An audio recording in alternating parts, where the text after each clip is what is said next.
गौ का दूध, दधी, घृत, तक्र बड़ी चीज है।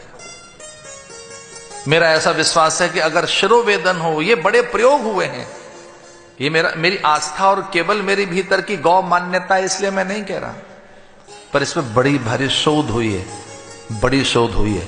एक व्यक्ति पर नहीं, हजारों व्यक्तियों पर ये प्रयोग किए गए कि अगर आपको शिरोवेदन है, सर दर्द रहता है, गौ के पास चले जाइए, सर दर्द ठीक हो जाएगा। आप सैड हैं, आप व्यथित हैं, चिंतित हैं, आहत हैं, पीड़ित हैं, दुखित हैं, बहुत बड़ी किसी भ्रम में हैं, भ्रमित हैं, संशय में हैं, और आपका अंतःकरण बड़ा विषाक्त है, असहज है, एक बार गौ के पास चले जाइए, कुछ देर वहां बैठ जाओ, गौ के पास जाकर आप शांत हो जाएंगे। आपके भीतर के सारे विकार गौ छीन लेगी। गौ का गोबर, गौ का मूत्र, अरे अद्भुत वस्तुएं हैं। गौ का गोबर, जानते हो गौ का गोबर क्या है? गौ के गोबर के ऊपर जो पपड़ी आ जाती है ना, ऊपर पपड़ी, जो सफेद रंग की पपड़ी सी गौ के ऊपर आती है, गोबर के ऊपर, वेदों में उसके बारे में कहा गया है। तो अभी मैं महाराष्ट्र में कहीं गया था, वहां एक विद्वान ने यह बात बताई, गंधद्वारा दुरादर्शाम नित्य पुष्टाम करीषणी, वो करीषणी है, करीषणी जो गाय के गोबर के ऊपर पपड़ी आ जाती है, कितना ही बड़ा तापमान हो, 40-45 डिग्री तापमान हो, और एक दो बार तो मैं कहीं लगभग 50 डिग्री सेल्सियस तक में भी गया हूं राजस्थान में।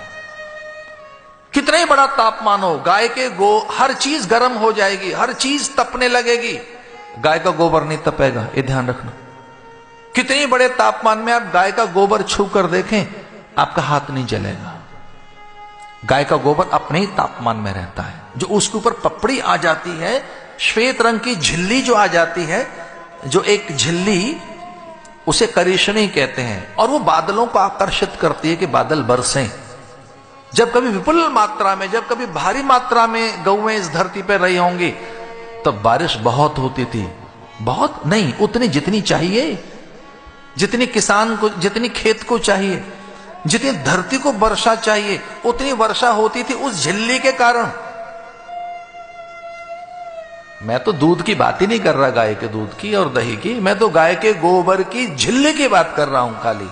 वो करीषणी, कि उस करीषणी अगर वो पड़ी है तो 3 मीटर के रेडियस में कोई विषैले कीट नहीं आ सकते थे, विषाक्त वनस्पतियां नहीं उग सकती थी। एक और बात कि व्यक्ति के भीतर में हिंसा पैदा नहीं हो सकती थी, उसके भीतर में किसी प्रकार की कोई मूढ़ता पैदा नहीं हो सकती थी।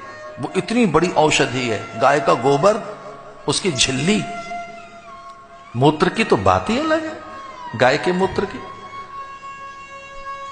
कीटनाशकों का प्रयोग अब किसान करने लगे होंगे, लेकिन कभी जब गाय का मूत्र और गाय का गोबर खेतों में पड़ता होगा, तब वो कीटनाशकों का प्रयोग नहीं करते थे। आज अन्न में विकृति आई है, आज जो अन्न है उसमें कितनी विकृति है, कितने फर्टिलाइजर झोंक दिए, धरती को वंध्या बनाया जा रहा है, उसे बांझ बना रहे हैं, जबकि जरूरत नहीं है उतने यूरिया की और चीजों की।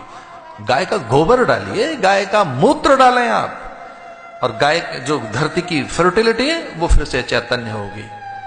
ये शोध के विषय हैं, मैं प्रसंग से परे नहीं जाना चाहता, लेकिन ये सच है कि गाय का तक्र अगर 6 महीने आपके शरीर में चला गया तो कोई शरीर में विकृति नहीं रहेगी। शर्त यह कि गाय के प्रोडक्ट जाएं शरीर में, केवल गाय के उत्पाद, दूध, दही, घी, तक्र, मट्ठा, तक्र माने मट्ठा। अगर 6 महीने केवल गाय और केवल गाय के पदार्थ शरीर में गए, मैं भैंस की निंदा नहीं कर रहा हूं, अन्य घी और तेलों की नहीं, केवल गाय। 6 महीने केवल आपकी बॉडी में, आपके शरीर में गाय के पदार्थ जाएं, 6 महीने बस, फिर आप देखना क्या चमत्कार हो।